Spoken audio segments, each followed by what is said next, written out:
We're going to do some things you're probably not ready for tonight. There will be some stories from all of you, some that have been phoned in, some that will no doubt leak in through Skype and other means. And, of course, our national number. We'll get to all that. I've got a couple of stories I want to read you first. This comes from a young lady. When I was 18 and I moved in my first place, my friends decided to show me the local cemetery at night after a hard day of hauling boxes. It was a large cemetery with old graves on one side decorated with statues on the other side, a lawn with headstones of veterans in the area laid flat in the grass.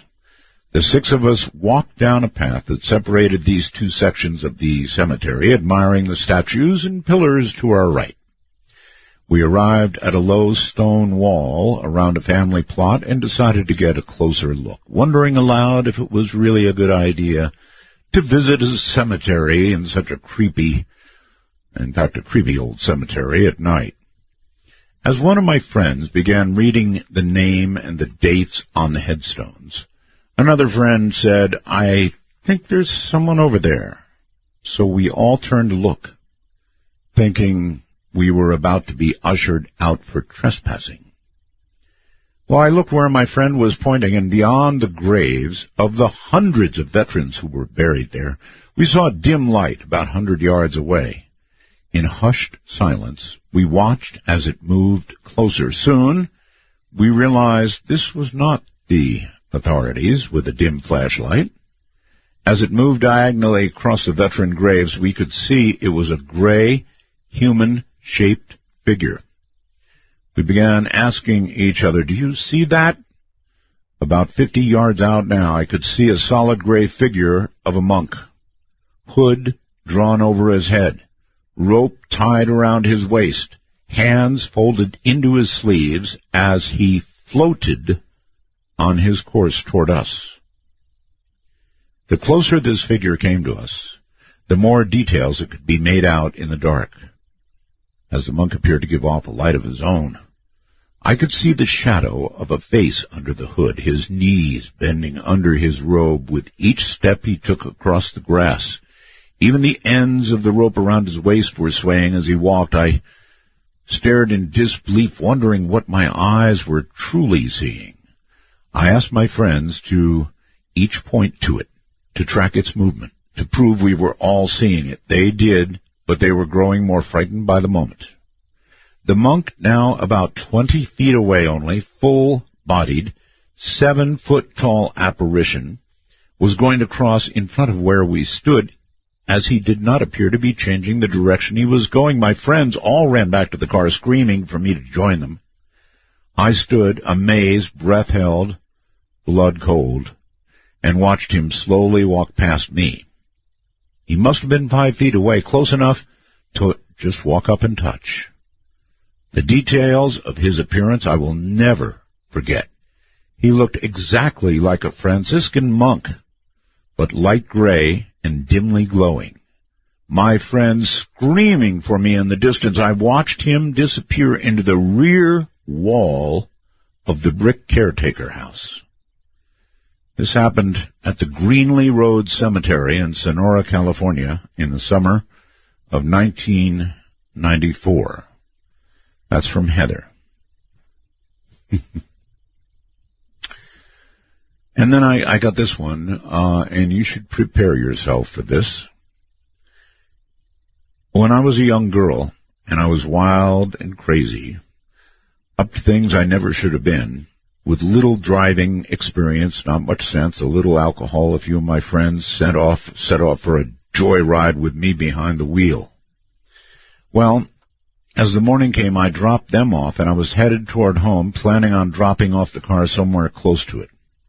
I somehow ended up on a very busy street during a morning rush hour. My adrenaline, the alcohol, and a car I could barely drive. I hit an old woman who came out in front of a bus. So I stopped the car. The world spun as I saw her on the ground. I rushed over, and crying, I held her. I had no idea what to do. I kept telling her to breathe, and that I was sorry. I could see people calling for help. I draped my jacket around her, and she died right before me, looking into my eyes. To this day, I've never forgiven myself for this. It's why I must write this to you. I cannot speak because I might break down. It was the most traumatic event of my life. I was charged, sentenced, and did my time. Many years later, I found myself living alone with a large black dog in an old house. I vowed I'd never do any of those irresponsible things I had done, so I kept to myself. I had often felt very alone, very afraid of the outside world, would sit and work on music or listen to you, meaning me on the radio. I would often have breakdowns of sadness and grief in my heart for what I had done, and I often felt like I didn't deserve to be living. One night I was feeling as such. I was sitting on the edge of the bed, going through a box of my court papers, the newspaper article of the accident, and I broke down and crying so badly I almost couldn't breathe. I just thought it's time to end my life. But then I felt something heavy touch me on the shoulder, something leaning up behind me, holding me, a flash of this old woman's face. That woman I accidentally killed, but not in the way I had seen her on the street on that horrible day, but a gentle, sweet lady holding me. And I was not scared at all. She comforted me. There were no words. I never turned around to see her, but I felt her, and I knew her for that moment. It seemed to last a long time. I felt like I had cried for years and years of sorrow, finally out of me that night. But I stopped feeling alone. For the first time in about 10 years, this experience has forever changed me and the way I see the world, people, and learning to forgive myself. I strongly believe that having such a traumatic moment like this sort of intertwined our spirits for some reason, and I have no idea what that reason is. But not a day goes by that I don't think of her or those moments. It's a couple to just sort of start us off. I've got a couple of people on the phone. It's going to be a difficult night because I'm going to be like a one-armed paper hanger. We've got a very great deal to do coming up in a moment. Barbara McBeath, she's actually independently researched and studied spirit and ghost phenomena for over 50 years. She has conducted lectures, presentations, conducted ghost tours at locations where the ghost phenomena has been experienced by many different people over many years. She's also been a co-spokesman on behalf of the Ghost Investigators Society. You know them well, in a USU documentary on television and radio. Barbara will be with us alone tonight. You will hear things you have never heard before. Only perhaps 2 or 3 of the ones we have ever been aired. Barbara's leery of anybody who claims to be a so-called expert in any aspect on the subject of ghosts and hauntings. She believes there are too many unknowns about it. Anyone can claim a title. She believes that a ghost is the essence or conscious soul of a person who has lived on this earth. A ghost had a physical body, but the consciousness continues after death. She believes that whatever kind of personality we have, while we are physically alive, continues and is still retained after physical death, or at least fragments of it. The EVPs that have been recorded have every range of emotion and personality which clearly comes through those recorded strange-sounding voices. In addition to the fact that Barbara is with us tonight, I would like to point out that if you go to artbell.com, click on Barbara's photograph, several photographs gathered by the GIS are up there for you to peruse. That said, let's take a very quick break. We've got a lot to do tonight. Same goes for Skype, of course. So here we go. National number is 952-225-5278. That's 952-225-5278. 225-5278. Might as well upset somebody else's night, right? With a scary story. And then on Skype, you are welcome to join us, of course, as usual, in North America at MITD51. Download Skype. It's so easy. And then go to the add a contact, and we are that ad. Put in MITD, as in midnight in the desert, 51, and then we'll be in your contact list, and you can call us. All of that said, let us first say good evening to Barbara. Good evening, Art. From the GIS. All right, I want to say something about the GIS. The recordings that you're going to hear tonight are of the dead. And it's very scary to hear, so be warned. Now, these are gathered by a non-profit group. What was a non-profit group, the GIS? I don't know what its current status is, but I know it's still non-profit, if not almost non-existent. However, Barbara remains a key member of it, and probably I guess, wouldn't you be one of the original charter people, Barbara? Yes. Yes, me and Roger. And Brendan and Jenny, and we adopted Barry along the way, probably into it about 3 years. Okay. No matter what we ever do, we're not going to get a good phone connection. It's not bad, Barb, but here's what I'll ask. Stay right up on the phone, okay? You got it. Right into the phone. That'll really help us. All right. Okay. So these are recorded at various locations, ranging from what to what, Barb? Well, we have done cemeteries, prisons, homes, businesses. Everything. Everything. Okay. What I want to do is try one very quickly and see if we're in business and everything's working as it should. So tell me quickly about number one. This first one was recorded in Deer Lodge Prison in Montana. It was recorded by Barry. You'll hear a steel door creaking, and the EVP will say, "Help, I'm in here," and you'll hear Barry ask, "Anybody in here?" Huh. Okay, let's give it a try.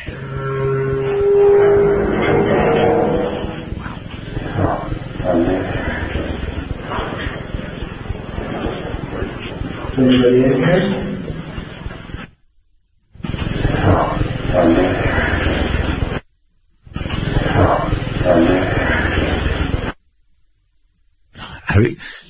It sounded like "Help, I'm here." Is that what it was? We hear, "Help, I'm in here." Help, I'm in here. Yeah, help, I'm in here. Sure enough. I hate to do this but I have no choice. Again.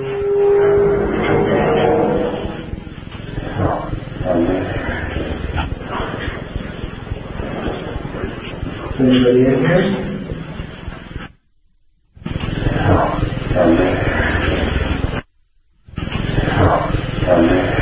Oh, God, no question about it. So, what's the theory, Barb? Do you think that this man might have died in jail? I believe if he did not die in that prison, that's where he returned after he died. Really? I believe his spirit is still in that prison. That's creepy. It's a horrible thought, is right. In other words, you do your time, and you do your time. Gee, maybe he didn't do enough time, or he passed too quickly, so cosmically up there they made him continue to do time, huh? That might be just where he lived most of his life. That might be all he knew. Okay. I can't imagine prison being a very happy place in the first place. So it seems like, to me, this is my own theory, but I think that people return to locations that they haunt that they were connected to in life. All right. Well, we have a richness, many of these not played ever on the air before from the GIS. So let's quickly move on to the next one. You do the setup. This one was pretty interesting. We had been told at the Deer Lodge that there had been a riot, prison riot in the prison. It was approximately about 1959, and the warden had been killed. And there was 2 of the prisoners that was up in this prison tower, and the police, sheriffs, and people that were trying to get this riot under control fired a grenade up into this tower where these 2 prisoners were that were hiding out, that were holding out. And while we were investigating this prison, you're going to hear Barry and Brendan. They were underneath one of these massive towers of the prison, and you'll hear Brendan remark, you got to think right here is where they brought those 2 bodies down from up there, pointing, he pointed up to the tower. And directly after that, you'll hear this EVP say, my 11th year. My 11th year, really? Okay. You got to think right here is where they brought those 2 bodies down from up there. My 11th year. My 11th year. My 11th year. Wow. That was very, very clear. Very clear. And people should understand that generally that is an exception. What you're hearing in these clear EVPs is an exception to what you normally get. It's usually much harder to hear. Is that correct? Yes, it is. And sometimes they're so whispery. We recorded so many that we are not able to use on a radio show just because of how low and soft they are. Right. So what we're going through tonight is from years past, cream of the crop. Most of them never heard on the radio, I would say, huh? Yeah, I believe so. Most of these have not been heard. Okay, let's go one more very quickly. This was also done in the prison, and this was recorded by Brendan. Him and Barry had entered into this main room of the maximum security building. And in this clip, you're going to hear Brendan say, I'm going to go see if the cell door is open. And go see if the cell door is open. He repeated himself. And right. As Brendan is walking to the cell, this EVP says, let me out of here. And we argue on what it says. It either says, get me out of here or let me out of here. Let's let everybody decide. Here we go. I'm going to go see if the cell door is open. Yeah. Let's see if the cell door is open.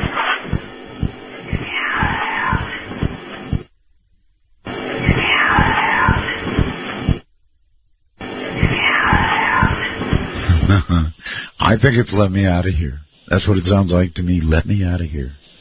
Wow. Yeah, there's discussion between us on what it's saying. But you can hear something different, and that's all right. It's just that there is a voice there that should not be there. Well, yeah, clearly. Some of these now were recorded on audio tape, and then, of course, in later years, you moved to digital. That sounded almost like it came originally from audio tape. From audio tape. Right. And I think it did. Right.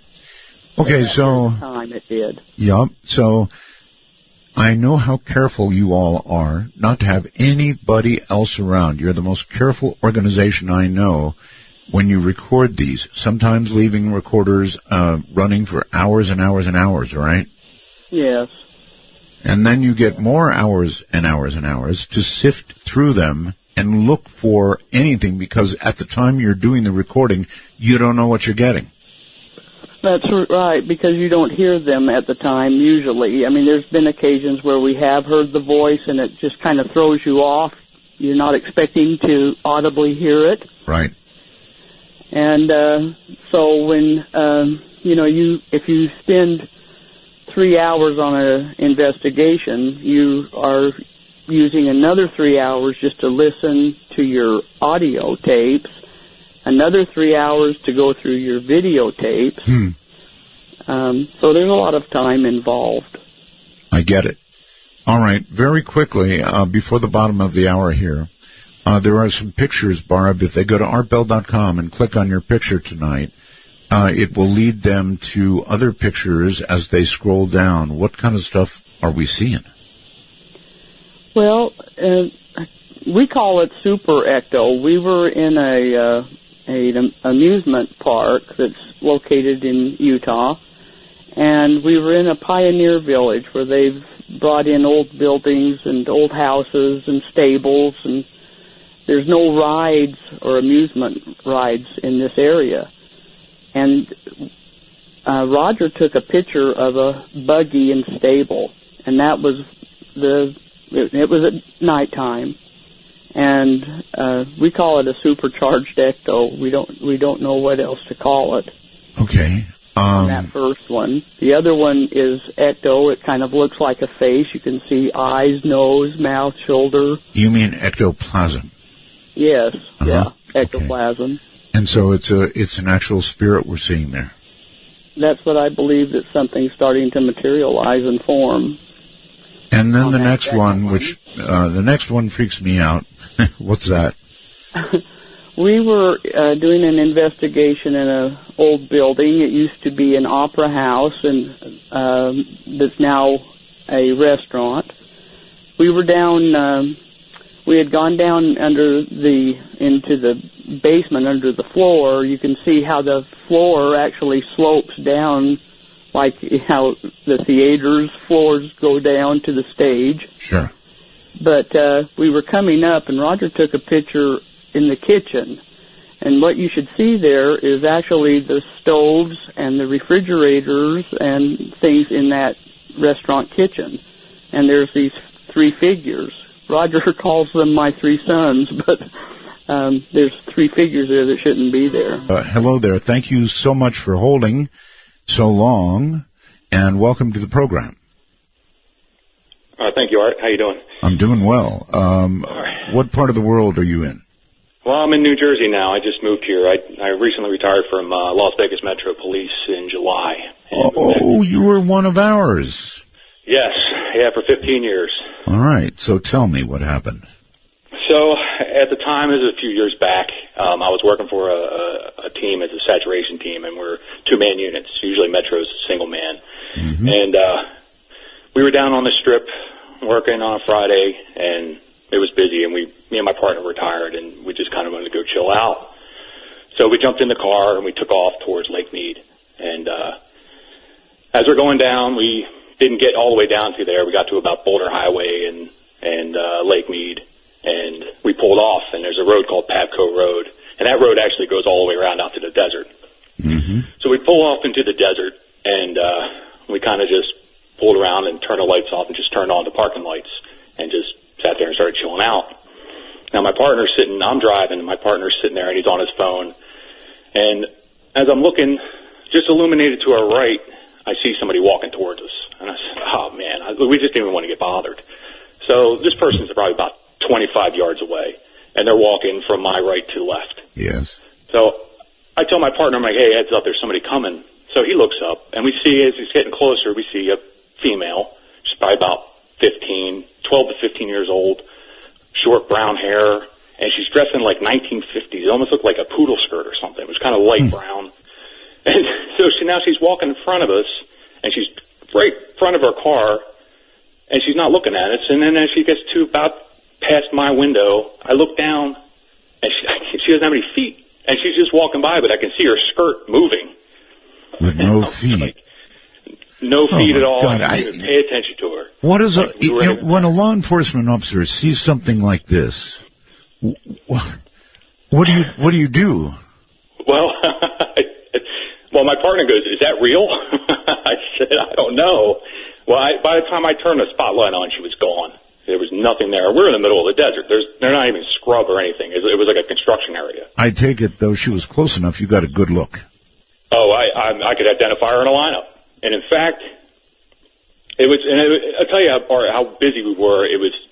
That happened, and we kind of just like, okay. I mean, it's Las Vegas, and we deal with that kind of stuff. It's kind of weird.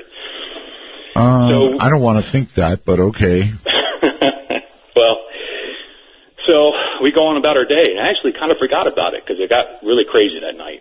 And about a couple weeks go by, and we're in briefing, and they do electronic briefing where they show it up on the wall, and, you know, they're going through the slides.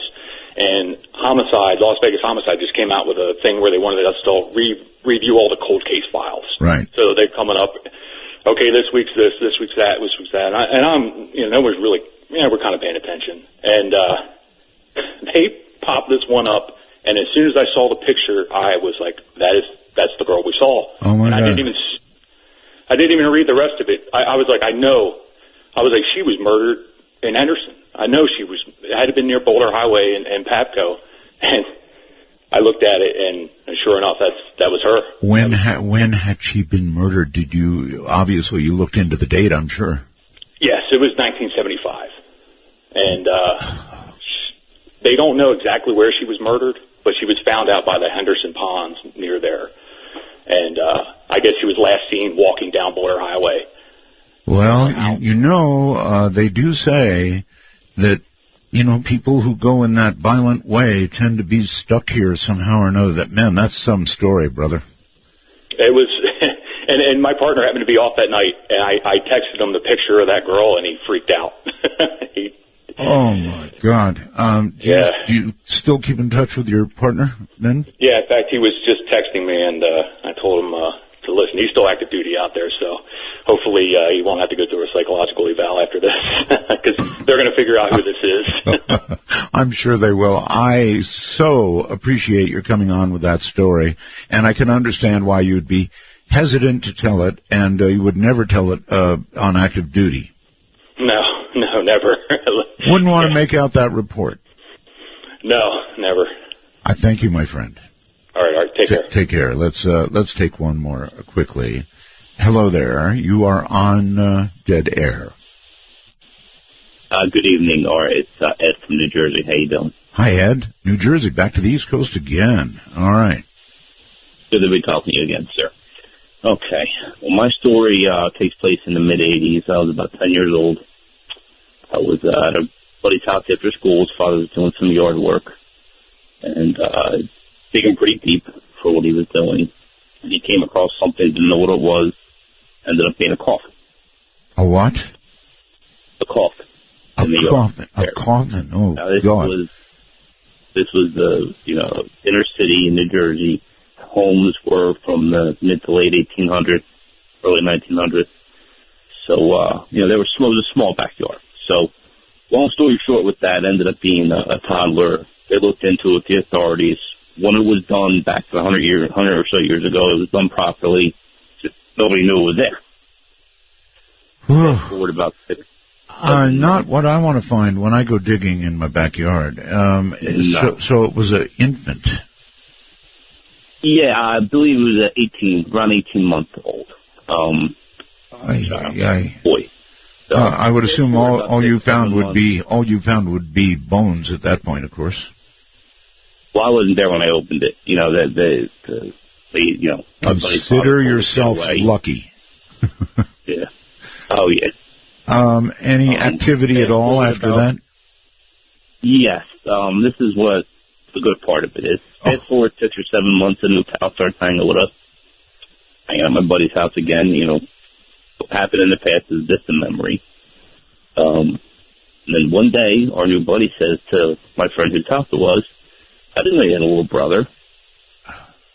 He said, I don't have a little brother. Yeah. I said, yeah, you do. He was just, peeking at me and waving from the top of the steps. Yeah. He was like, well, we thought, this kid, we thought maybe he was joking around with us. He never heard anything about the story. He was new to town, but his family was originally from the area. So every time we would be at the house, this one friend of ours would be the only one to see this kid. Well, one day, the kid's father comes and pick him up and says, guys, when you hear a funny story, my great-grandparents used to live here. They actually lost a child when he was about 2 years old. So it was the one friend who was seeing this entity's relative, great-uncle or whatever it may be. When we do these voices of the dead, this GIS stuff, we get a lot of children's voices. Extremely disturbing. I really thank you for the story. That's I don't know what to think about that, but it's a great ghost story. Thank you. Thank you, sir. Take care.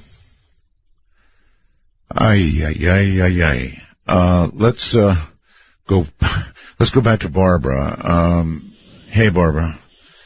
Those were great. Those Wonderful were stories. pretty good stories, huh? Yes. And the police officer, when they see something, I mean, they're trained to be very, they're on detail, That's great. I wonder if he ever found the killer. That would have been a very, very good question. I guess it could still be a cold case today. All right, let's move on. Number 4. All right, this next one, we were investigating Gold Hill Hotel up around Virginia City, Nevada. And you're going to hear me say, like I usually do, I began asking if anyone was present. And you'll hear me say, is there someone here? Will you make your presence known to us? And you'll hear a young child, I think it sounds like a young boy, saying, help me. Help me. All right, here it comes. Is there someone here? Will you make your presence known to us? Help me. Help me. Help me. Man. Okay, so that was a child's voice. I'm very curious about the electronic accompaniment. Any idea what that was? No, I have no idea. It was kind of an odd sound that went with it, huh? Mm-hmm. Yeah. You could still hear it well. There is nothing that bothers me more than hearing the voice of a child that's passed. And it's because I guess we all feel children should go immediately without passing go up to where it's good, right? And it just makes me question why we get so many children's voices, because we never ever have allowed children to be with us. Of course. All right, let's do another one. We've got so many, so... This one, you will hear Barry talking to Roger, and Barry is kind of harassing Roger, and they're talking about some movie. We can't even remember what movie he was talking about, but he says, I think you've seen that movie at the LDS temple, that he said to Roger. And you'll hear Roger say, they do have some good shows, though, and then a man's voice says, kill them both. Kill them both? Okay, here we go. I think you've seen that movie at the LDS temple. They do have some good shows there. Kill them both. Kill them both. Kill them both. Huh. I'm not sure what that noise is. I don't know either. Well, let's actually close things up and try it again. That was, I believe, number 5, right? Yeah. So let's see what number 5 does now. That's still there. I there. think you've seen that movie at the LDS temple. They do have some good shows there. Kill them both. Kill them both.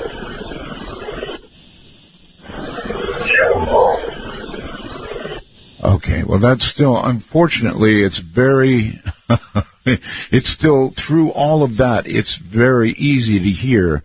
I'm wondering, just let me go back very quickly and play number 1 to see if it has that noise on it.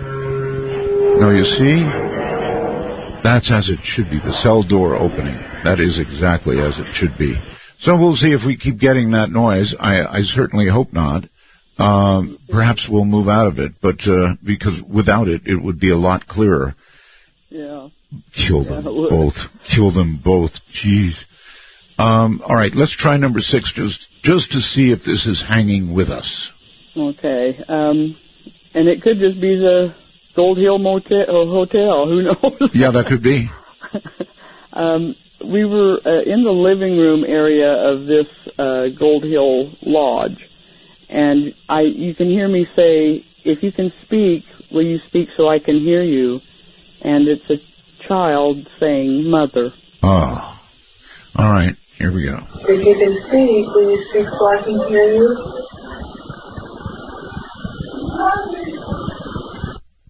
I don't know. Mother, yes, Mother, but I just don't get that sound. And we'll kind of examine during a break coming up what that sound is. In the meantime, let me quickly go to Skype and Israel. Hello, Israel. Yes, hello? Hi. Do you have a ghost story for us? Yes, Mr. Bell, I have a very good ghost story for you. Fire away.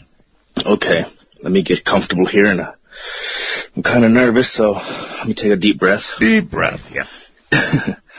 So this ghost story comes from my mother. My mother's a Pentecostal pastor.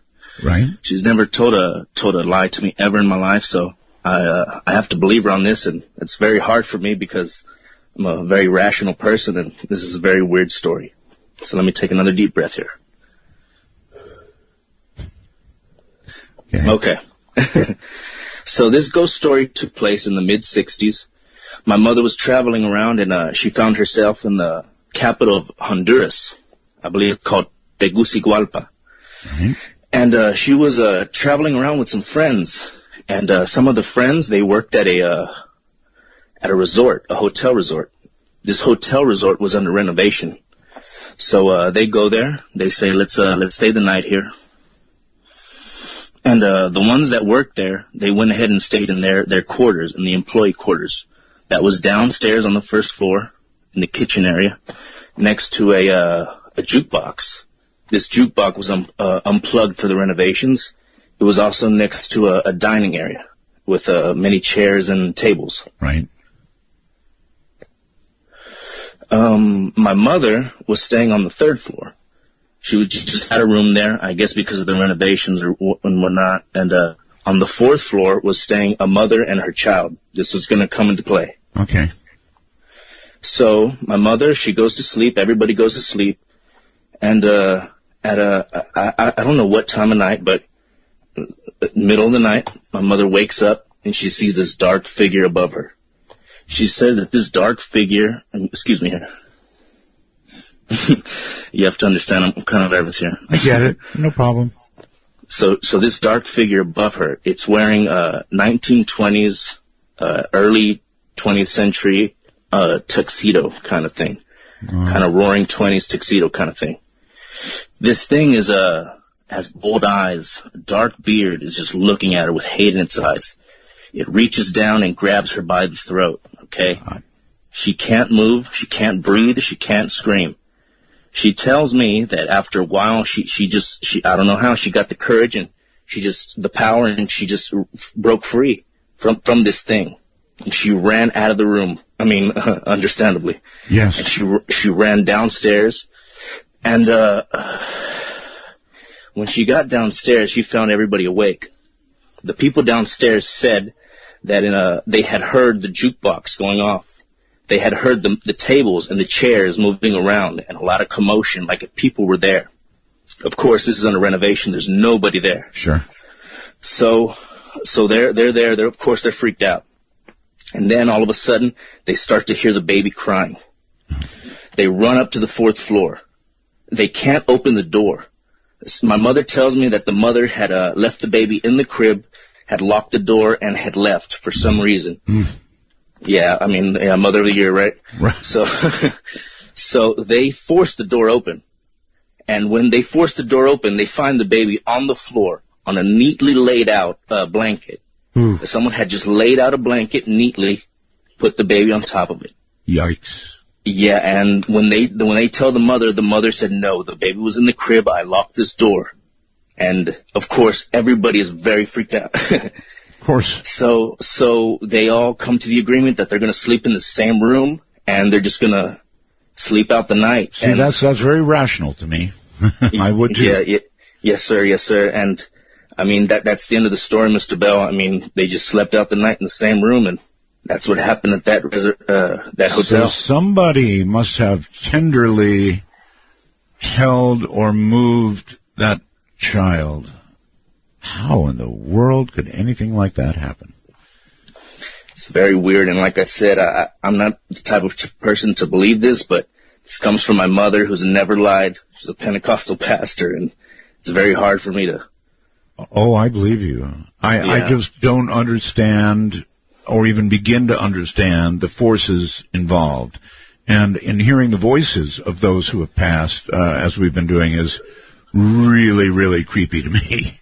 Oh, and Mr. Bell, if I can add, I remember an old show with the GIS that they had the bathtub, if you remember. Oh, it really freaked you out. How would I ever forget that? That was a very good episode. The show. The drowning, I believe.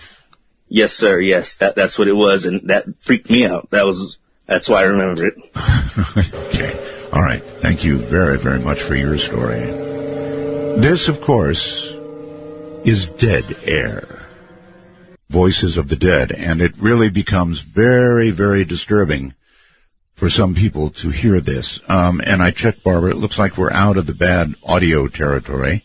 Those just had it on it. So number 7 coming up. Tell us about number 7. This was at a mortician's home that he was having activity, and I always felt like something had followed him home from work. And you're going to hear him. We were up in his son's bedroom where a lot of activity was taking place. And you're going to hear the mortician say, "Can you see him while he's here? Can you see the lights?" And you will hear a voice. And we have a dispute on what it says. Some of us think that it says, for years. "I don't know if I want to live," and the other one says, "I don't know how I'm going to live." Okay. So I guess first choice would be, "I don't know if I want to live." Here we go. Can you see the waves here? Can you see the lights? No, I can't live. No, I can't live. No, I can't live. Oh, man, that's clear. I don't know if I want to live. I think that's very clear to me.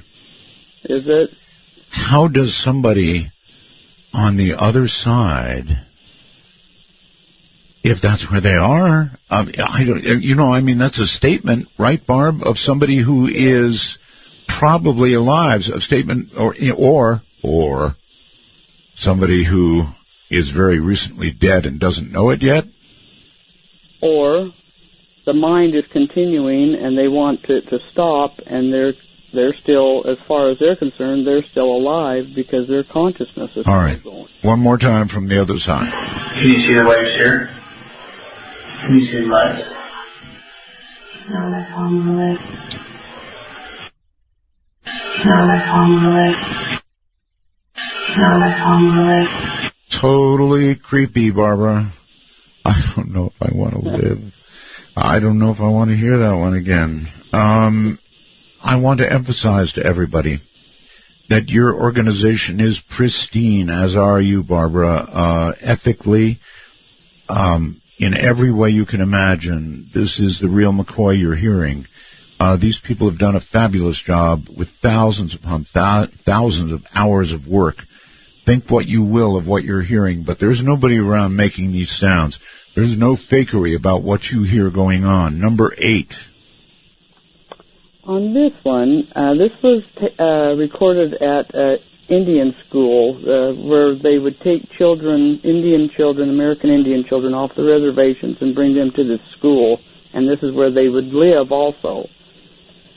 And we were there at this location. There is no other voice that you'll hear. It's just the EVP. And it sounds like it says, "I don't want to come. I don't want to come back." Okay, I don't want to come, or I don't want to come back. Listen carefully, everybody.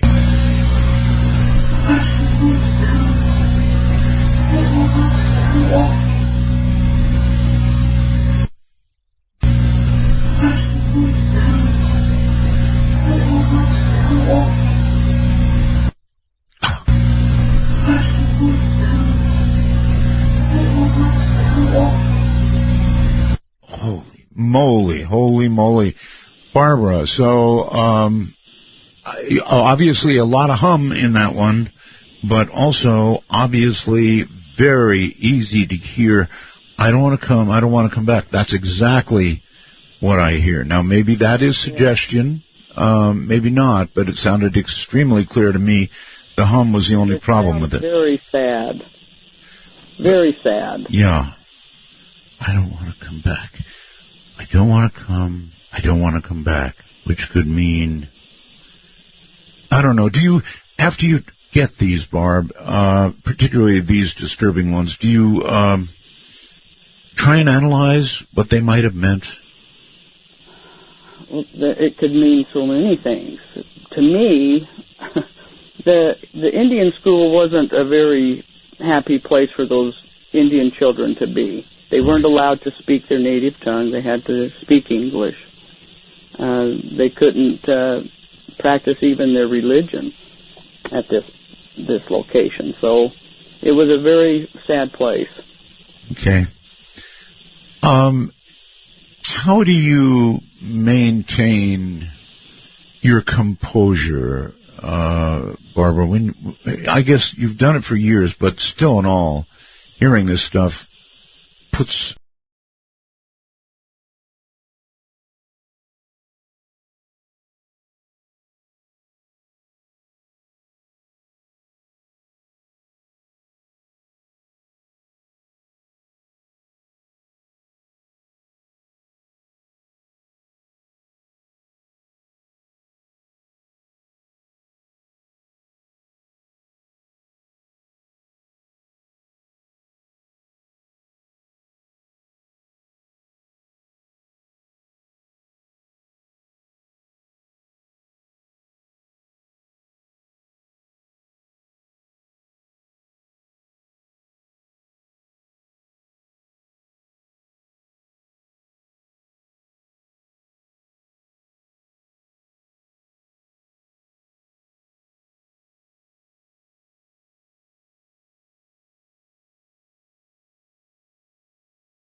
My. Okay, here we go. What are you doing? I still got it, because I make backups of all of them. You have to go now. You have to go now. You have to go now. That one is shockingly clear, I'm afraid. There may be some people who have a problem with it, but I'm not one of them. I have to go now. I'm dead. One more time. I've got to do this again. What are you doing? I still got it, because I make backups of all of them. You have to go now. You have to go now. You have to go now. That's just totally too creepy. I'm glad I didn't, and I almost skipped it. Good Lord. So I have to go now. I'm dead. I guess they get busy on the other side. Actually, even though that was horribly creepy, it would suggest that, I don't know, maybe he's headed to a gin rummy game, or I'm trying to think the best here. Or some activity that they have over on the other side. I have to go now. I'm dead. Catch you later. I don't know. I'm going to ask you in a little while if you... this is the GIS that has done the work for you over many, many years and thousands of hours of recording, transporting themselves to locations where they thought they could get things and getting them. And here is, once again, Barbara McBeath. Barbara, welcome back. Thank you. Let's do a couple and then a couple of ghost stories. We're sort of just jumping all over the place tonight, so I'm taking it. I hope you're keeping track with me. I would think the next one would be 13. You're right. Okay, good. Good, for once. This was a private residence, and you'll hear Brendan say, I tell you what, it is hot in this house. And he recorded this voice, and I don't know what it was referring to, but it says, she didn't put it down. She didn't put it down. All right, here we go. I tell you what, it is hot in this house. She didn't put it down. She didn't put it down. She didn't put it down. All right, I have an observation about that one right away. And that is, not only is it clear, but it's almost too clear. I mean, it's almost like, somebody was in the room actually saying that. Of course, we have no idea what it means, and I trust you implicitly, Barb, but if I didn't know better, I'd say that's, like somebody in the room. That's how clear it is, although there is a certain sound that comes with it. It's a little bit unnerving, huh? Yes, and the difference, I think, that you're hearing is Brendan used a condensed microphone, and it was recorded into his computer. Ah, okay. That would explain it, but a good one. Oh, a good one. I tell you what, it is hot in this house. She didn't put it down. She didn't put it down.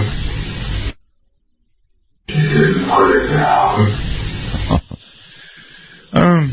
So she didn't put it down, but there's no way to know what that means, huh? No, I mean, it wasn't. It's what it's saying isn't relating to anything that was being said or done at that time. Barbara, you do this, but how do you sleep at night? I sleep very well. You do, huh? Oh, yes. This doesn't scare me. I find it very fascinating.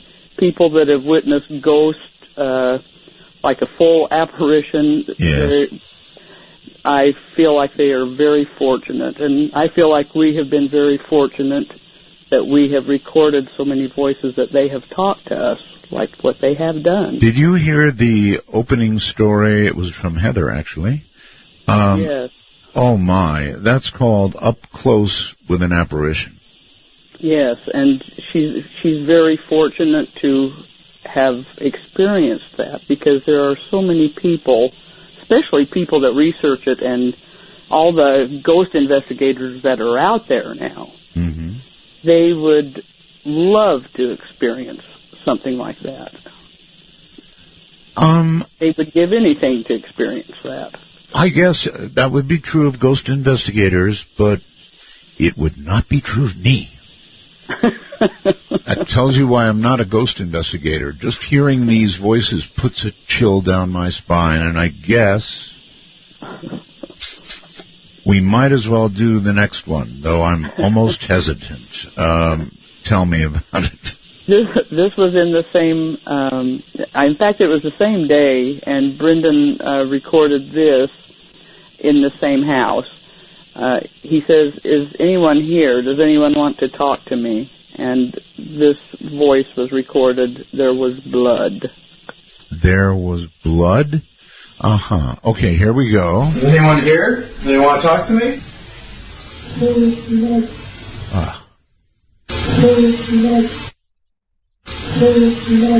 Oh, good Lord. There was blood. At least it's past tense. Now, if that voice had said there will be blood, it wouldn't matter. I mean, you don't hear it until you get home. But if it had said there will be blood, then I guess I'd count myself lucky that I got home at all. Relax for just a moment, Barbara. Oh, God, that was awful. On Skype, we have Katie. Do you have a good ghost story, Katie? Yes, sir. Okay, proceed. First off, I just want to tell you I love you. And your family. I pray for y'all all the time. And all the time? You got to be from the South. Yes, sir. Okay. I live on the Arkansas-Louisiana line. All right. That explains it. Yep. And I think that ghost on that EVP was saying she didn't turn the air conditioner down. That's why it was so hot in there. I'd have to listen back for it, but God, it's creepy listening to those voices. Anyway, go ahead. Okay. So one night I had went to sleep, and I had this horrible dream that this demon thing was at the end of my bed grabbing my feet, trying to pull me off the bed. Yes. And I woke up. Just a dream, though, right? Yes, it started out as a dream. Oh. And I woke up, and I sat up, and I was like, oh, goodness. And I felt something on my feet, and I was like, I happened to look down there, and it was actually really there grabbing my feet, and I felt it trying to pull me, and I started kicking, and I was just like, leave in the name of Jesus, leave in the name of Jesus, because that's what my mama told me to always do if I ever encountered anything. Sure. It left. I was like, ooh, Jesus, got to help me. Yes, when you looked down and you say you saw it, what did you see? Hands or, a whole, what? I saw this impish-looking thing. It might have been like 4.5 feet tall. It had like scaly-looking skin. Its hands had pointy nails, and it was grabbing around my ankles and on my feet. It just horrified me. I completely understand. All right, thank you so very much for that story, I think. Barb, what did you think about that? Well, that is not a ghost. Whatever she experienced there, that's not a ghost. No? You would classify that? That's a different kind of an entity. If she experienced something like that, and that's what she saw, that's a different kind of an entity.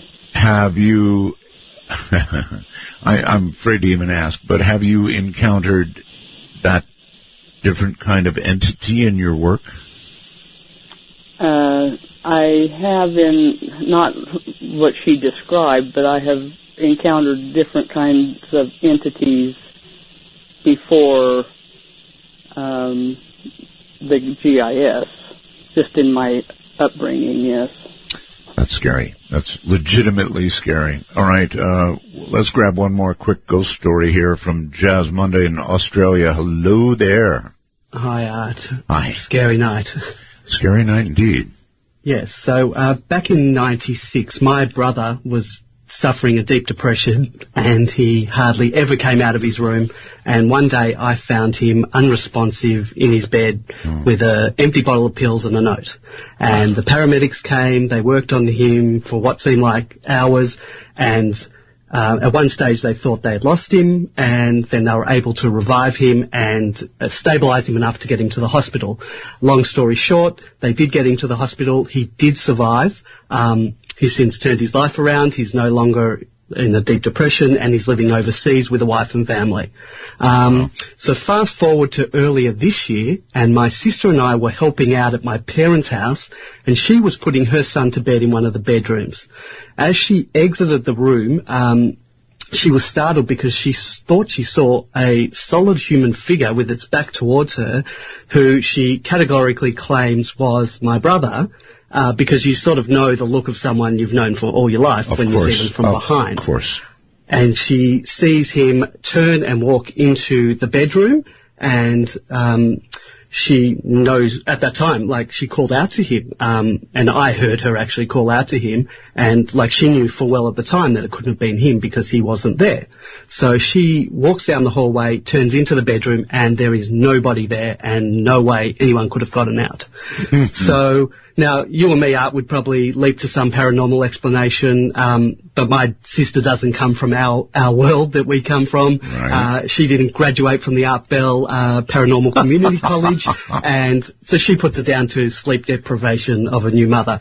So we go down, she came downstairs to me and my mum with a puzzled look on her face, and I asked her why she called out to Marcus, and she proceeds to tell my mother and I what she just saw, and my mother's face went white as a ghost, pardon the pun. My sister then asked her what's wrong, and my mum proceeds to tell us that she never told anyone this because she didn't want to seem like she was crazy, but one day she was putting linen away in the closet, and she caught something out of the side of her eyes, and long story short, she sees exactly the same thing that my sister did, and called out to him, followed him, and nobody was there. So I didn't witness this, but my mum's expression and the colour draining from her face when my sister relayed the story was just all the proof that I basically need. Now, is that a ghost? Okay, so we've got two people, Jazz, processing it in very different ways, obviously, according to their own worldview. I guess that's what we do as humans, right? Oh, definitely. And this was like 10 years apart between my sister seeing it and my mother seeing it. And I don't know what it is. Is it a loop? Is it something that's being replayed over and over? Because my brother's not dead. He was suffering a deep depression, and he spent a lot of time in that room. And we always assume that hauntings are the result of, like, when a death is, very sudden, or it's violent, or, there's some kind of unrequited love or something like that. And depression's a deep, strong emotion. Oh, yes. Was that something that was lingering, that emotion is lingering, causing that? Or he actually clinically died in his room while they were reviving him, was perhaps a part of his soul, if you believe in that. Oh, I do. Left behind. I do, Jazz, I do. Thank you so much. No problem. Have a good night. So, Barb. That's a doppelganger. Is that what it is? Yes, they saw the ghost of someone who's alive. Yeah. And projected, Barb, that kind of depression that he described, combined with, near-death experience or a death experience, depending on how you want to look at it, I guess, could project some pretty strong stuff, right? Oh, yes, that could be residual experience that from just the emotion that this young man was going through at that time in his life. Burn something in that room, that atmosphere. Gotcha. All right, Barb, two questions for you. One I've been waiting to ask, and that is, have you, in the years you've been doing this, gleaned anything at all about the nature of the other side? I think the nature of the other side depends a lot on that individual's mental state. I think, in fact, I kind of worry about the generation coming up. Don't we all? Yeah,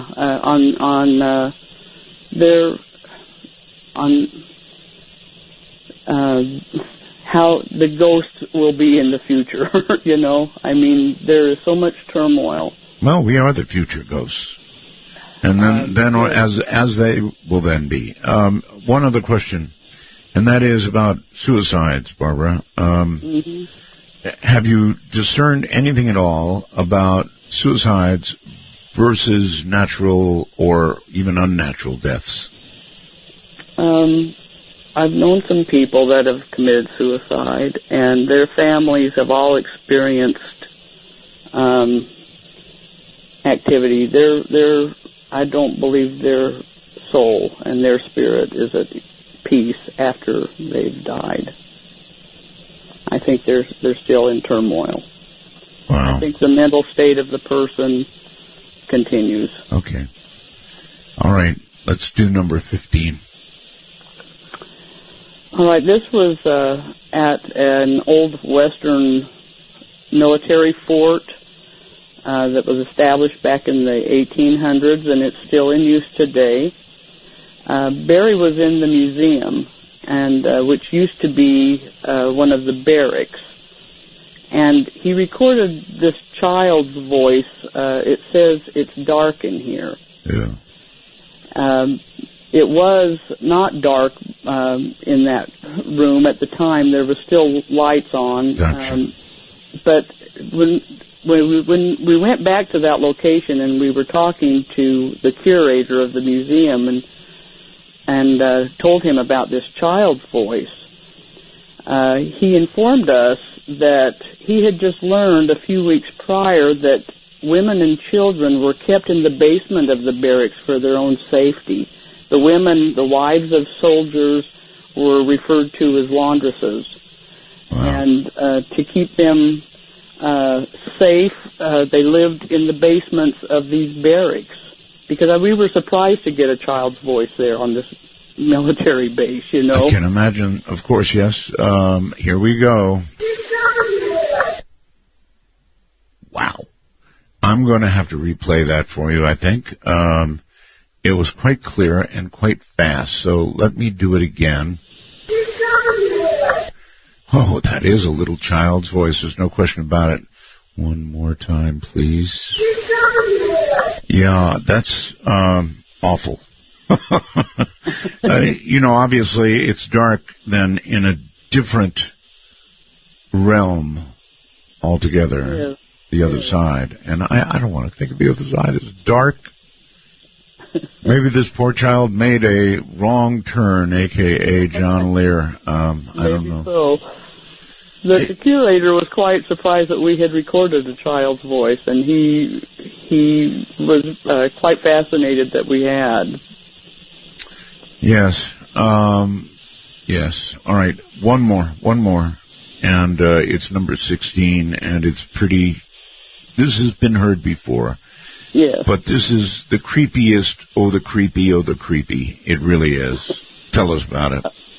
This is in a cemetery, and it's one of our favorite places to go. We get great EVP out of this cemetery. And we were discussing some ghost pictures that had been developed, and we were looking at them and talking about them.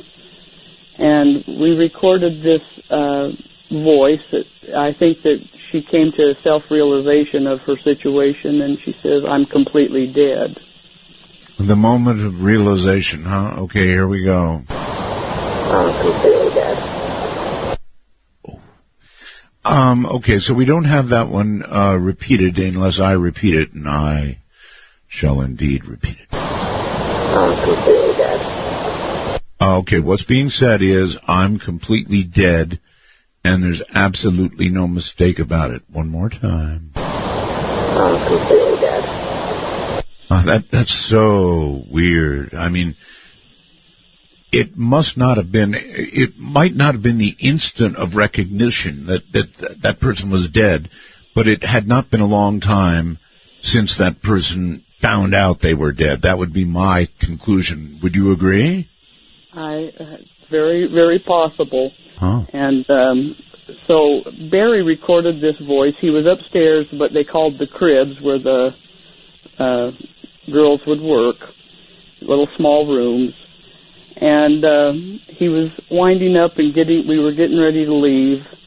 And we have the impression that this female ghost kind of liked him. You hear this voice, she says, "Gonna miss you, and I mean it." Yeah. So I guess, let me just play it. I guess there's humor on the other side.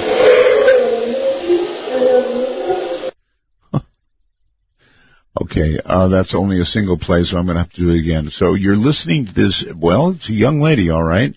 I'm going to miss you, and I mean it. Can everybody hear that? I'll do it one last time. It was from a brothel, and I guess he made an attachment, so to speak. Here we go.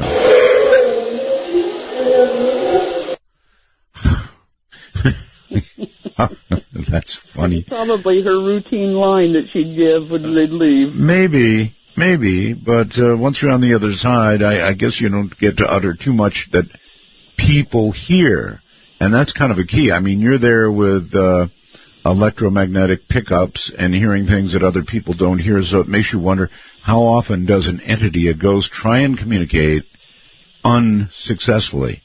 Probably most of the time.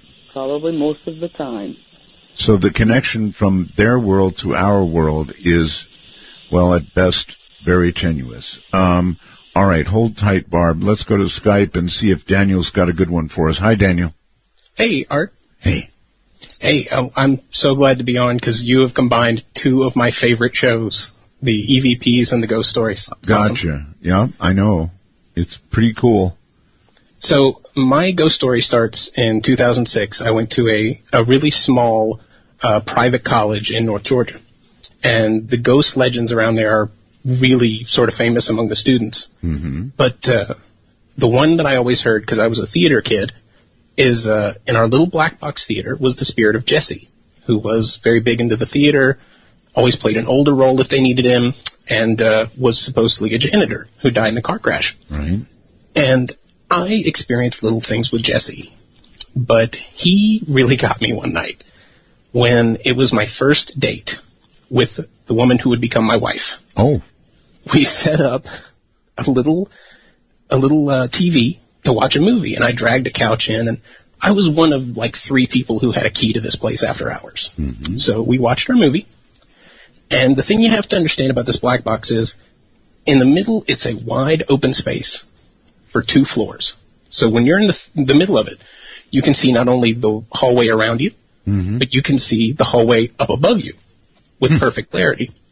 So we're sitting there talking on the couch. Movie's over. It's dark except for one single light on, ironically called the ghost light. And we're sitting there, and all of a sudden we hear footsteps up above us.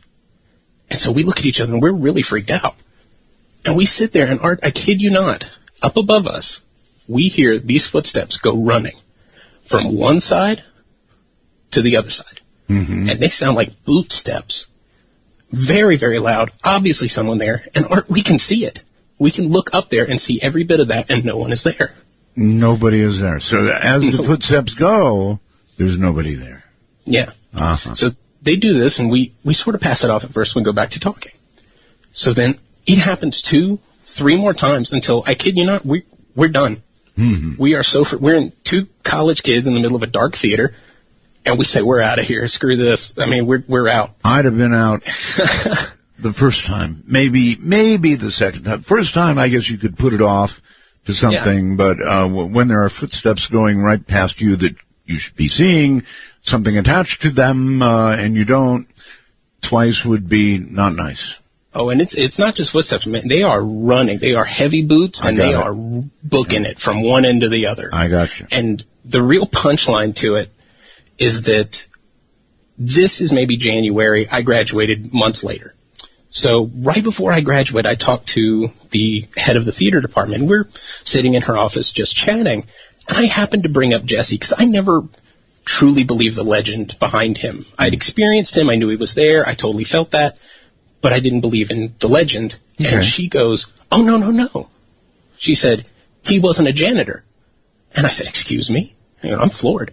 She said, "Oh, I knew Jesse. He wasn't a janitor. He was a cook. He loved the theater. He absolutely adored it."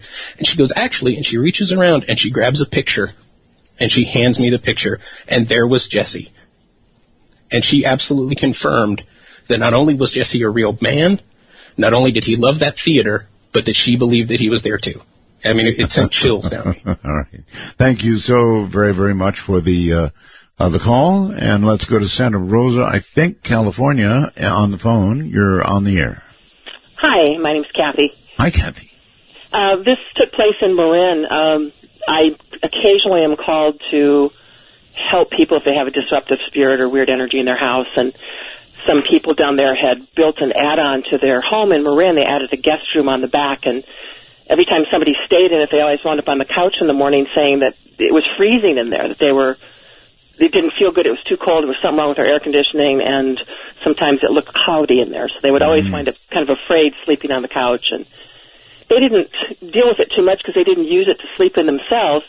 But then one day they decided they were redoing their house, and they were varnished a mantle over the fireplace. And when they woke up in the morning, there was a little child's footprints in the varnish going across the top of the mantle, and they didn't have any kids. So they got a little freaked out about that, and they decided they knew someone who knew me, and they just said, "Would you just come over and take a look at this, what's going on in our house," kind of an energy feng shui, I suppose. Sure. And I went there with a couple of friends, and I have some abilities to do this, so we walked into the room, we opened the door, and it was like walking into a refrigerator. It was really, really cold. I mean, they said it's never been this bad, and we could see kind of a hazy, almost just a lightly milky cloud right in the middle of the room, and it happened to be just right where the bed was. And I went and I said, "Well, let's just stop for a moment and take a breath." And I said, "Hello, who are you? Is there someone there?" "Yes." "Who are you?" And it moved toward me, and no one else could hear this, but I heard it right next to my ear. It said, "Mother. I'm looking for my mother." Oh. I kind of got a little, well, okay, this is intense. So I said, "What happened to you?" And I saw a picture of a swimming pool. And they also had mentioned to me that occasionally they found piles of little bits of water in the floor. Really? In that room. And there was actually some dampness on the floor when we were there. So we actually walked out of the room because it was really intense, and we were having a little bit of a hard time with it. You actually saw water on the floor, little water? There was little, damp piles of water, just like 3 or 4 of them leading out the door. I so know where this is going. I'm afraid. Well, they had actually had the plumber come and check. They had the air conditioning checked. They thought there was something wrong with the house. Right. So I sat down and I asked them, "Have you ever had a swimming pool in the backyard?" And they said, "No, there's never been a pool there." And I said, "Are you sure?" They said, "Well, we can call our next door neighbor." They had someone who lived there for 50 years. They gave her a call while I was there, and she said, "Well, yeah, some 10 years ago there was a swimming pool there, and the people who lived there, their 3-year-old daughter had drowned in the pool." Oh my God, I knew it, yeah. And what had happened is that the father he blamed the mother, and he was so livid he literally showed up with bulldozers, I guess, and bulldozed the pool and filled it with earth. And they moved out. And 2 years later, the mother evidently, who had never gotten over it, died in a car accident. It was a single car accident. There was some speculation that she had killed herself. And the little girl was, so as they told me this, I said to the little girl spiritually, just telepathically, "Can I help you?" And she said again, I will need to find my mother. And I did a few things that I know how to do in terms of assisting spirits to move on, and reconnected her to let her know she didn't have to stay there. And I did manage to reconnect her with her mother and help them both move on. That poor little girl. Do you have any, I mean, we hear, with these EVPs, we hear so many children. Do you have any clue? I'm going to go back and ask Barbara again, but I mean, we adults, we somehow think that if a child like that drowns in a pool, they're not going to some nether region where there is nothing or darkness or cold or whatever. They're going directly to heaven without passing go, but it doesn't seem that way. Where was that child trapped? She was trapped in the anger between her parents. They didn't let go of her, and she was actually trying to heal her mother. One of the reasons she didn't leave was because she was really in pain about the fact that her mother literally disappeared spiritually. She just went kind of in such deep depression, and the entire family was destroyed. And on some level, the little girl was still trying to find them and heal it so she could move on and finish the cycle with them. And it was a very, very painful thing. We were all very sad when we got done, but uplifted because we actually were able to assist them. And that's a whale of a story. Thank you so much. You're welcome. Take care. It's hard. This thing with kids is really hard for me. The adults, well, you can imagine all kinds of long lives lived, right? In error or sin or however you want to look at it, and they're being trapped, but not children. So there must be many things that we truly do not understand about what we call the other side. Here once again is Barbara McBeath. Hi, Barbara. Boy, that was some story, huh? Yes, it was. She actually got into a dialogue with a little 3-year-old. My goodness. And hopefully the people that live in that house have never experienced her again. She has moved on, hopefully. It'd be interesting to know. When I asked you about tell us something about the other side, you really can't. I do understand that. But you do believe, right, that this is some sort of, middle area before you go on to wherever your final destination, I'm not trying to spit out movie titles here, is? Well, you're getting into theology. Yeah, a bit. I just believe that we continue on.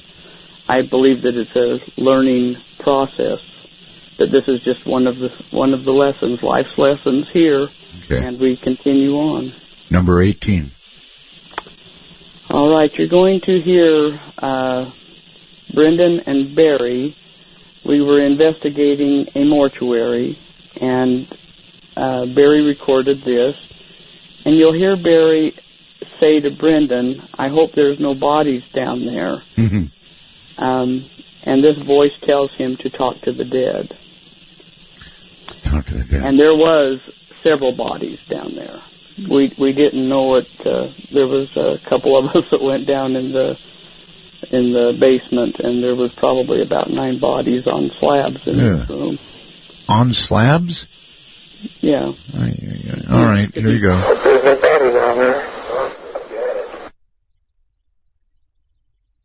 Okay, that was very fast. Let me try and do it again here. Many of these earlier times were repeated. Let me try it again. Okay, that's a little hard for me to hear, so I'm going to do it one more time and see if I can hear it. Yep, talk to the dead. That's what it is. Talk to the dead. That time I got it clearly. These old ears are trying. All right, so yes, there it was. Talk to the dead. And now I'm, in view of the discussion we just had, let's push on to number 19. All right, this was recorded in a cemetery, and I think we've played this one on your show before, but you're going to hear wind blowing and a baby crying throughout the whole time. It was after midnight, and there was absolutely no children around, and the EVP is not looped. This whole crying episode is just what was recorded. Okay.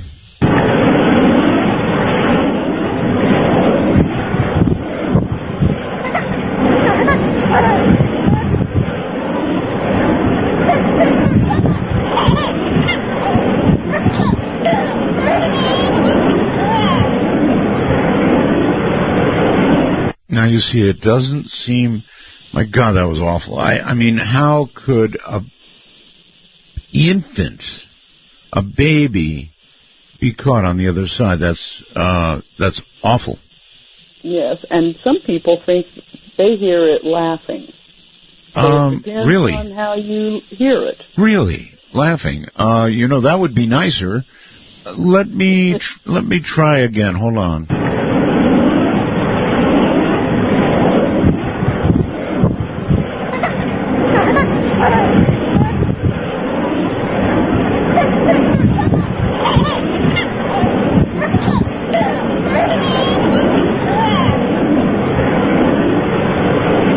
Thank you, Barbara. It's either the power of suggestion, or I'm not really sure, but it does indeed. Thank you, sound like laughing. So, it was written, that helps me a lot. You'll never know. It says baby crying, and I thought, oh God, baby crying, not good.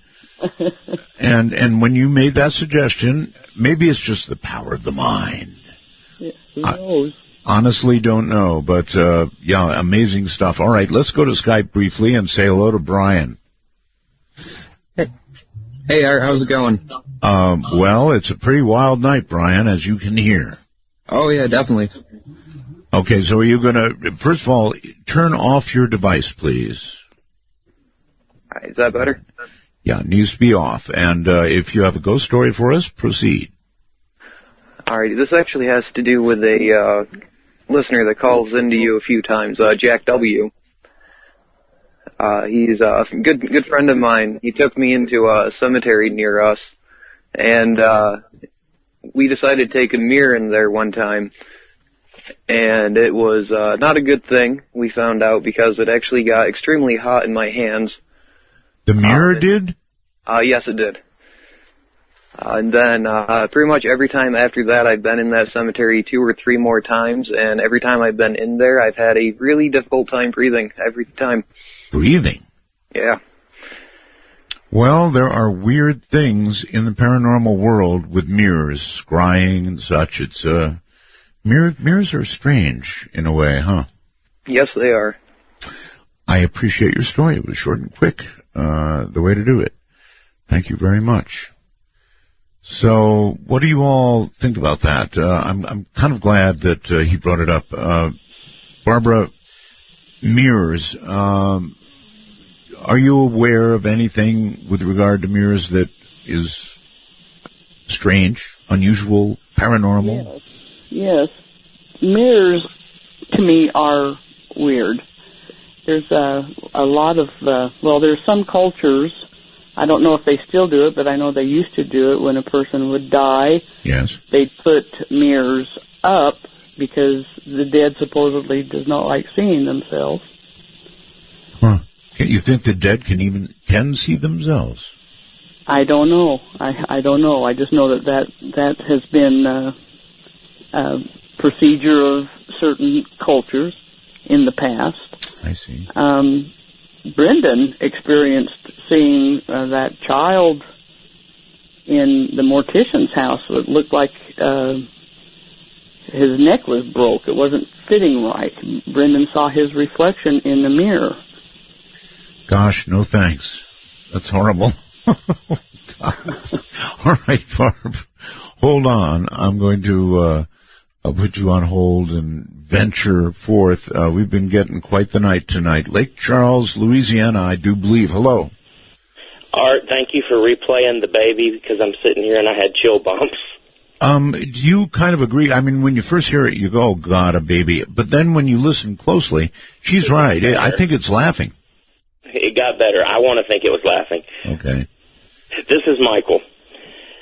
So I've lived in Lake Charles, born and raised here, but in 2004 I moved to Alaska to be a youth pastor for a church. Oh. I was living in Seward, and was invited to come and speak at a church in Fairbanks.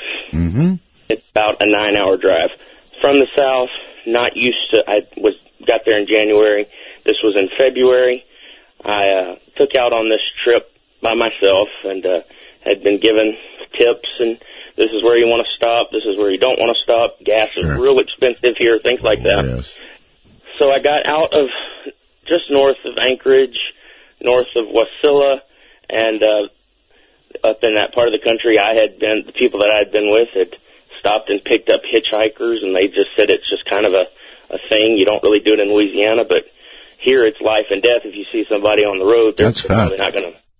So I saw a man walking north on the road, and I pulled over. Mm-hmm. He got in the truck, and I remember distinctly he had a kind of a little bit of a body odor smell. He smelled like a campfire. He was unshaven. His name, he told me, was Alex. He spoke with a Russian accent, and he said he was a mountain climber, and he said his favorite place on earth was the top of Mount Everest, and that he was in Alaska to climb Mount McKinley. So he was on his way to Denali Park. He rode with me in the car for about 2.5 hours, asking me about why I was there, about my calling that I felt on my life and feel on my life, discussed those types of things with me, gave me tips about driving in the ice, and told me not to do things that would have caused error. Right. And we came to a town called Trapper Creek. I don't know if you're familiar. And I was not going to get gas there. It was one of the places I was told the prices will kill you there. And he said, you'll want to stop here because the weather is too bad. Denali is the part where I was planning to stop. They're going to be closed. And so I said, okay. And he'd been in the car for 2.5 hours. We talked extensively about Everest and his plan to see the top of Mount McKinley. Well, we stopped. I got out, started fueling the car. He grabbed his small backpack that he had, I saw him walk into the gas station, a little junction station, had a little cafe in it. He walked through the doors. When I finished filling up, I went in to use the restroom and pay and grab a bite. And I asked the clerk, I said, where's the man that just walked in? And she looked at me and said, you're the only one who's been here for hours. Mm-hmm. And I said, no, a man just walked through these doors. We spent 20 minutes walking around the back of the building. We followed the tracks back to the 2 sets of tracks back to the truck. He was nowhere to be found. There was icy wetness where he had been sitting in the truck. Really? The truck still smelled like him. So at that point, I've chalked it up to, was it a ghost? Was it an angel?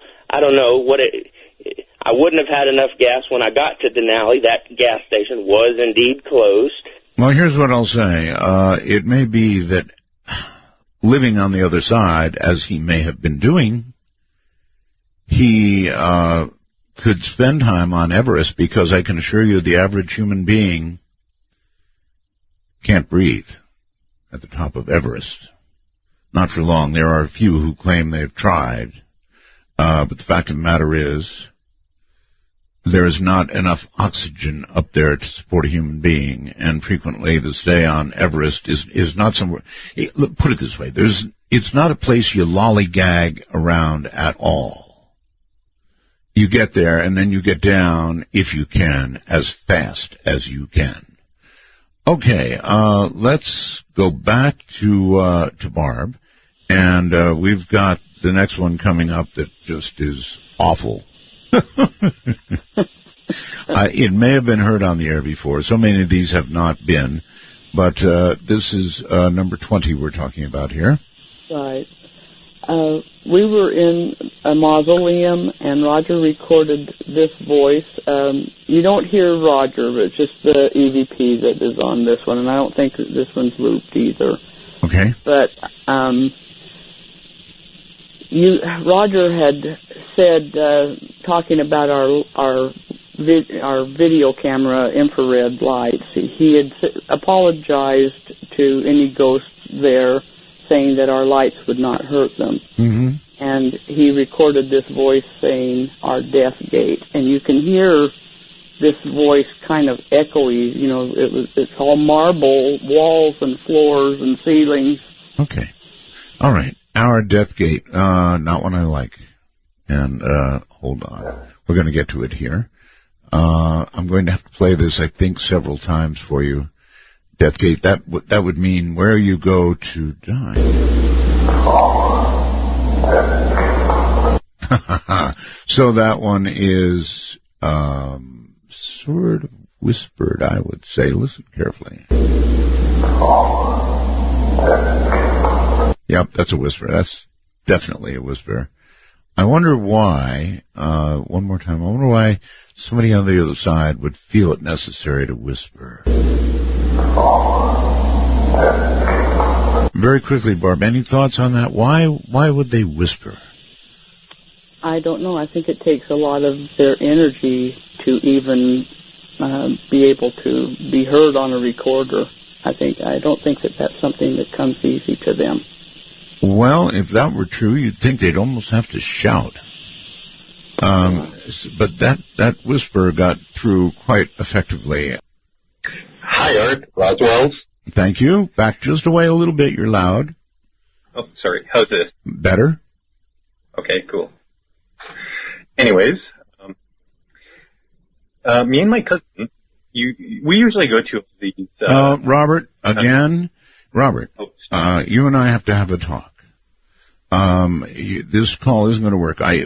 You've called me about 6 times now, still not having fixed whatever it is going on. I'm so sorry with your audio, but you're going to have to work on that. Here's what I recommend. There is a Skype Echo server, Robert, and you can call it, talk to it, and it will play back your audio, and then you'll hear what your audio is doing. I'm terribly sorry we can't get you on.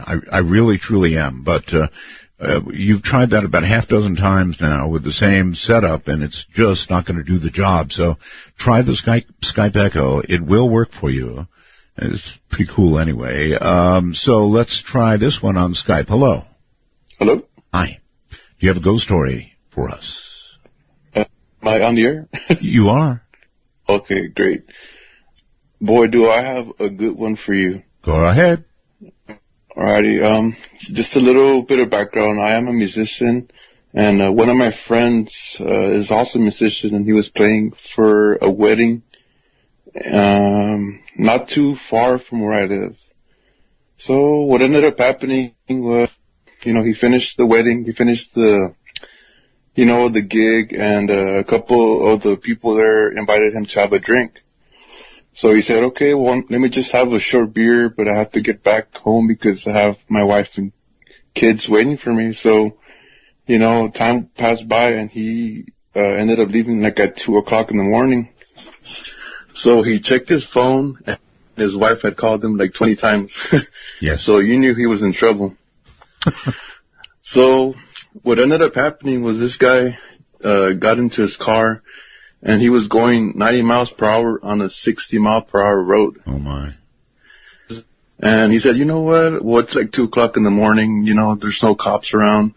So let me just go ahead and just, open her up. Go real quick and, try to get back home because my wife is going to, lay the hammer on me. So what ended up happening was all of a sudden he saw a couple of signal lights from a cop. So he was all like, oh, man, I'm going to get home late, and I'm going 90 miles per hour on the 60-mile-per-hour road. Might not get home at all in that situation. Yeah, okay. Yeah, so what ended up happening was the cop ended up shining like this big bright light like they always do. Yeah. But he said that for some reason when the cop asked him to put on the window, he felt a cold shiver. So what ended up happening was the cop, told him, hey, why were you going so fast? He said, well, I just got out of a gig and I'm supposed to be home at 10 o'clock, but it's 2 o'clock in the morning and I want to get back to my house. Right. So the cop ended up telling him, you know what, well, you were going 90 on the 60, so I'm going to have to give you a ticket. I mean, there's no other way. You could have killed someone. Right. So he's all like, okay, just go ahead and give me the ticket, I just want to get home. So, he ended up writing him the ticket and everything, and he said, you know what, just be very careful out here because there might be a whole bunch of killers out on the road or whatever, so Killers? Just drive safe and lock your doors. Uh-huh. So he ended up going, back home. The next day, he said, you know what, I'm going to go ahead and pay the ticket. So he went down to to go pay the ticket. And the lady up front said, well, what are you here for? Well, I'm going to pay a ticket because I was going this much over the speed limit. So she checked the ticket and she said, okay, well, let me go ahead and just verify something real quick. So for some reason, he said that they're taking a long time. And he said, is everything okay? And they're like, yeah. But we're wondering, who gave you this ticket? So he said, well, there was this cop last night that gave me a ticket. Right. And, it was like 3 o'clock in the morning or 2 o'clock. Yes. So she's like, okay. Well, she got really upset and she said, sir, are you joking with me? Because you could get arrested for giving a fake ticket.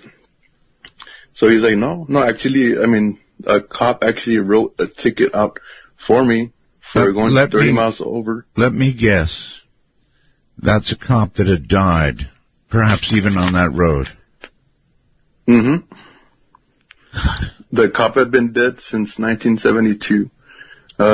Reason for him coming out in that road is because one time he pulled over a guy that was had just committed murder, and he was trying to escape. So the cop told him to come out of this car, and as soon as he he kind of got a little bit comfortable, turned around, the guy ended up stabbing him to death. Oh my God! Yeah. And he got a ticket from a cop that had been dead since 1972. Not only that, but that cop's out there patrolling the same road again and again. Oh, God, and he wrote out a ticket, and they had the proof of it. Barb, did you hear that one? Yes, sir. I guess it's all around us, life and death. Let's quickly do number 21. All right. You remember the Stock Exchange building where the drowning episode took place. This was from the second time we had visited and investigated this building. Right. You were going to hear, I think it's Brendan. He says, okay, this is our second recording from the building. We are now getting ready to leave. And an EVP is recorded here, and it says it's dead. It's dead, okay. Okay, this is our second recording from, we are now getting ready to leave. It's dead. It's dead. Yikes. Do you think, well, the other recording you mentioned was where the drowning was? Yes. Oh, my. That's the same building. So maybe it was referring to that situation. I wonder. I don't know. But that's the building where that all right. Other one. We're woefully short on time here, and I'm just committed to trying to get these in. Those never heard ever on the radio. So number 22. All right, you're going to hear me talking about another EVP in this. You're going to hear me talking about how the quality was, and I'm saying you can tell he's real quiet and draggy, and it sounds like it hurts him to talk. Mm-hmm. And this EVP was recorded, and it says, we can talk. We can talk. Okay, here we go. Now you can tell he's real draggy and quiet, and it hurts him to talk. Who's cutting it? Who's cutting it? That's unnervingly clear. Yes, that was recorded in the house that we rented for several years. It was quite active. Oh, how, I guess for you, lucky. I thought so, but my husband Roger didn't. I would imagine not. I'm with Roger all the way. One more time. That was freaky. Now you can tell he's so draggy and quiet and kind of hurts him to talk.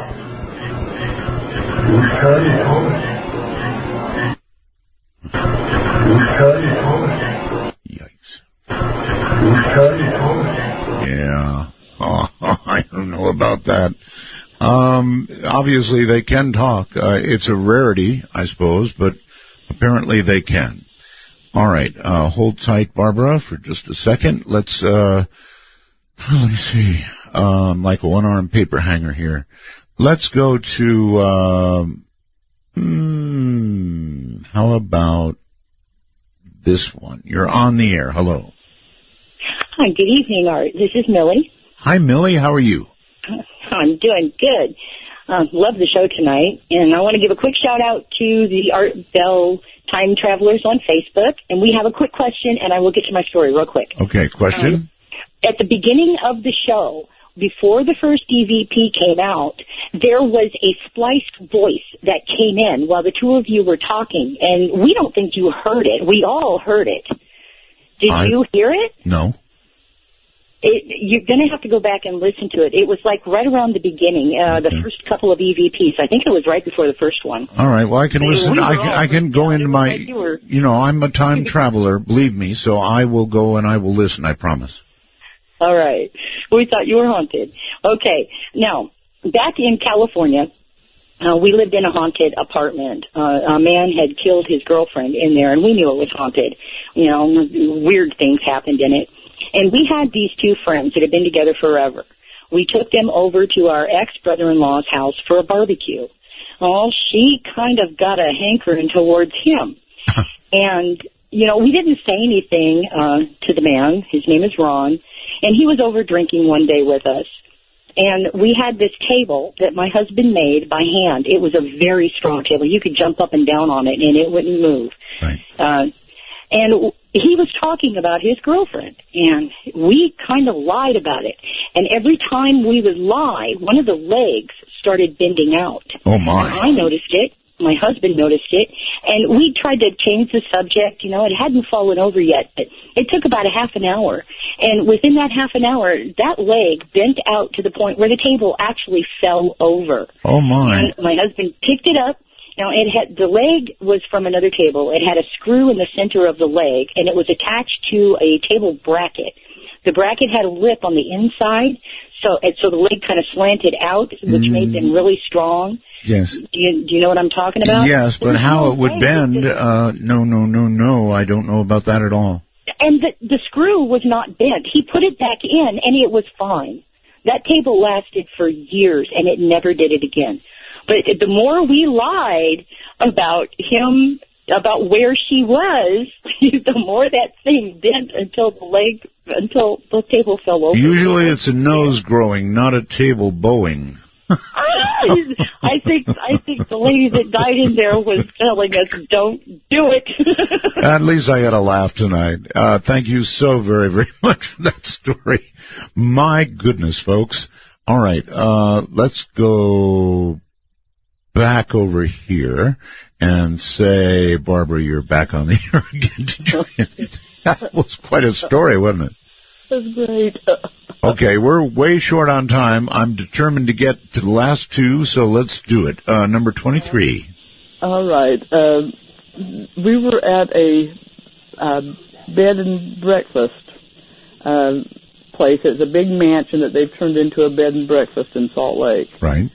And the woman that was on staff that night, she was showing us around, and she said there was this little table by the office that she sat in, and she's looking at this book that had pictures of the original homeowners of this mansion. Right. And she said, you're going to hear her say, this was the main guy. It's Dr. Edward Woodruff and his wife. And then this EVP says, very feisty. Very feisty, really. Well, that's a new one. This was the main guy. It's Dr. Edward Woodruff. Wife,